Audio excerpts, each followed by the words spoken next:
मेरे चैनल से जुड़े हुए तमाम नियोजित शिक्षक भाई बहनों को नमन है। दोस्तों, इस समय पटना में लोग भूख हड़ताल पर गए हैं। पूरे बिहार से लोगों को आह्वान किया गया है कि चलिए भूख हड़ताल किया जाए। एक दो शिक्षक साथी हमें फ़ोन करके बताए कि नियोजित शिक्षकों को इसमें क्या करना चाहिए। मैं यही कहूँगा कि नियोजित शिक्षकों को इस समय कहीं जाने की ज़रूरत नहीं है। किसी भी धरना, किसी भी प्रदर्शन में नियोजित शिक्षक को जाने का कोई औचित्य कहीं नहीं मिलता है। देखिए, अब क्या हो रहा है कि बहुत बड़े पैमाने पर बीपीएससी शिक्षक हैं, बहुत बड़े पैमाने पर विशिष्ट शिक्षक हैं। अब लोग चाहते हैं कि इन सारे शिक्षकों के समूह को फिर इकट्ठा किया जाए और आप देख लीजिएगा, आप याद करिए, फिर 20-22 टुकड़े होंगे इस पूरे ग्रुप का। जैसा इसमें 32 हुआ था ना, वैसे से उसमें 20-22 टुकड़े होंगे। और जान लीजिए कि जिस दिन फिर यही खेल होगा और यही सारे लोग वही हैं, तो खेल स्वाभाविक है कि ऐसे ही होगा। और फिर शिक्षक जो संघर्षरत हैं, वही संघर्ष की कहानी जो है वहाँ भी जारी रहेगी। इसलिए तमाम हम जो नियोजित शिक्षक भाई बहन हैं, उनको कहीं जाने की ज़रूरत नहीं है। उनको हर चीज़ जो है, हर सुविधा जो है अपने विद्यालय में बैठ कर के मिलेगा। तो फिर जब बैठ के मिलेगा ही तो जाने की ज़रूरत क्या है। और बाकी जो धरना है, प्रदर्शन है, वो व्यक्तिगत लाभ के लिए लोग करते हैं। जो भी शिक्षक नेता अपने आप को बनते हैं या बनाते हैं ना, वो अपने व्यक्तिगत लाभ के लिए वो लोग करते हैं और शिक्षक के समूह को यूज करते हैं, शिक्षकों को यूज करते हैं।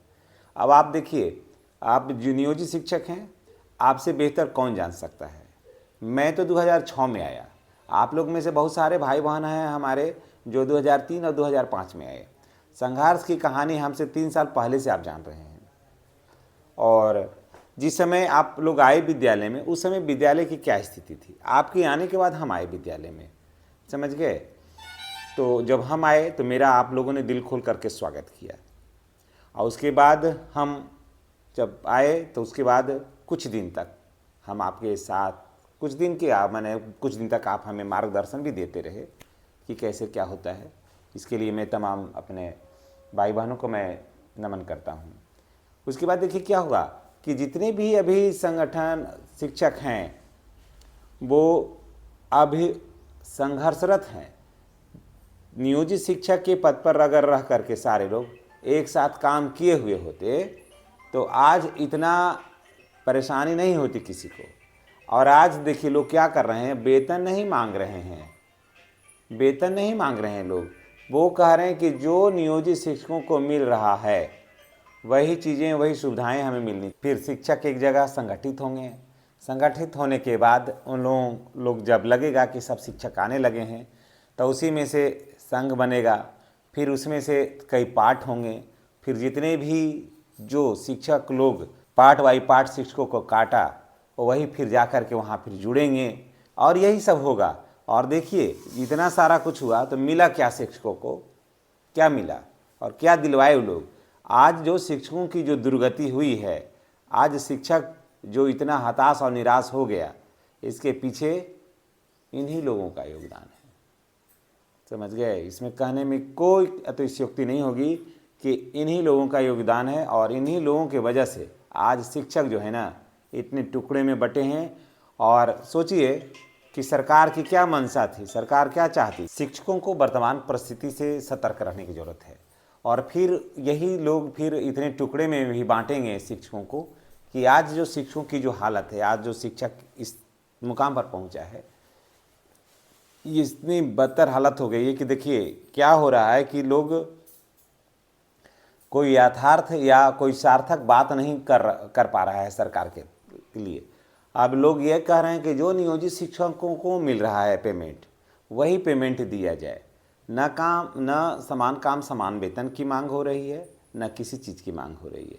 वो सीधे कहता है कि जो नियोजित शिक्षक को मिल रहा है वही दीजिए। और सरकार यही तो चाहती थी। लेकिन मैं धन्यवाद देता हूँ बिहार के तमाम धैर्यवान नियोजित शिक्षक भाई बहनों को।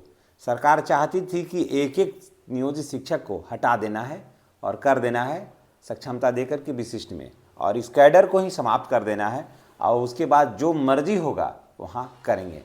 सक्षमता दे करके वहाँ पर विशिष्ट शिक्षक बनाया कोनो लाभ के लिए नहीं, शिक्षक के हित के लिए नहीं, शिक्षकों को बर्बाद करने के लिए। समझ गए? शिक्षकों को बर्बाद करने के लिए, शिक्षकों को गुमराह करने के लिए। अगर सक्षमता दे करके राजकर्मी बना ही दिए तो आप फिर आखिर शिक्षक आज इतने मायूस क्यों हैं? सवाल ये उठता है, क्यों मायूस हैं? खुश होना चाहिए था उनको, मायूस क्यों हैं? आंदोलन के लिए राह क्यों पकड़ रहे हैं? आखिर एकदम कुंठित भाव से क्यों हैं? न राजकर्मी का दर्जा मिला ठीक से, न ठीक से शिक्षकों का स्थानांतरण हुआ बढ़िया से। सभी शिक्षक परेशान हैं, उलझ करके रह गए हैं। और सबसे ज़्यादा शांति से, सुकून से अगर कोई है तो वो है नियोजित शिक्षक ही।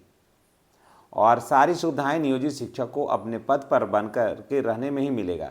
देखिए, सरकार किसी भी कीमत पर सेवा निरंतरता नहीं देगी, देने के मूड में अभी नहीं है। सरकार चाहती है, नफ़ा नुकसान वो जोड़ रही है कि किसी कीमत पर सेवा निरंतरता नहीं देंगे। हाँ, वर्तमान जो डेट है, नियुक्ति की तिथि है, नई नियुक्ति की तिथि है, उसी के आधार पर हम सारा कुछ देंगे आपको। तो जो 20 साल सेवा दिया, जो 2022 में जो आए, उनके लिए सबसे ज़्यादा बेनिफिट है। उनके लिए सबसे ज़्यादा बेनिफिट, उनको ज़्यादा लॉस नहीं है। उनको सबसे ज़्यादा, अगर सरकार का ये नियम सबसे ज़्यादा अगर सूट किया किसी को, तो वो है 2022 वाले शिक्षक। उसके बाद किसी को भी ये सरकार का ये नियम जो है ना, वो सूट नहीं किया। भले ही प्रधानाध्यापक इसमें से जाके बन गए, लेकिन नहीं, वो भूल में है।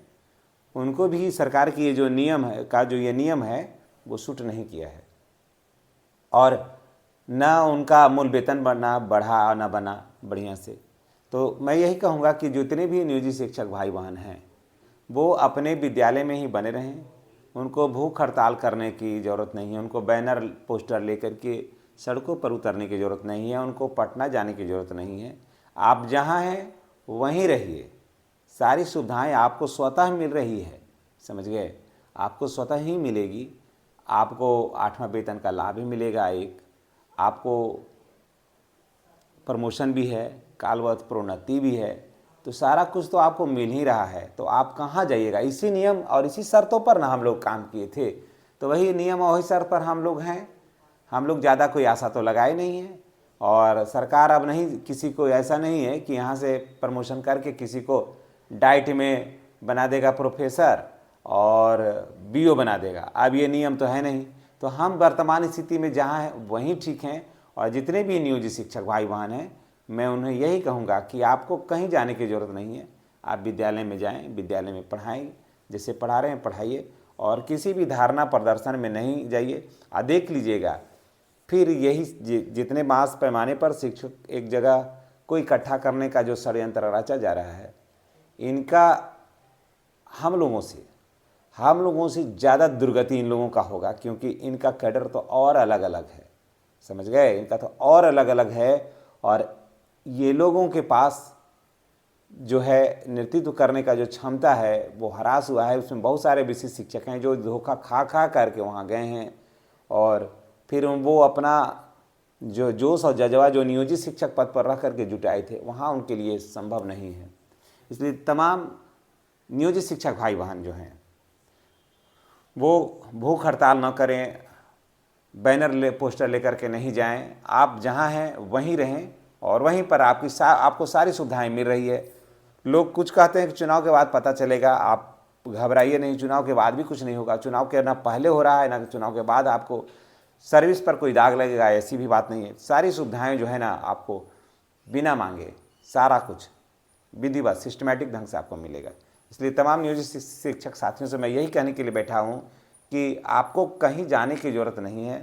और आपने जो धैर्य, आपने जो साहस, जो हिम्मत जो दिखलाया, वैसे ही दिखलाते रहिए, और सब कुछ आपको बिन मांगे मिल जाएगा। और आपने जो 20 वर्षों तक जो सेवा दिया है, उसका लाभ लेने का वर्ष है। यही कारण है, इसी लाभ से तो वंचित करके सरकार यहाँ से वहाँ हटा रही है, और हटाने का षड्यंत्र रचा है। लेकिन आप लोगों ने उस षड्यंत्र को ही विफल कर दिया।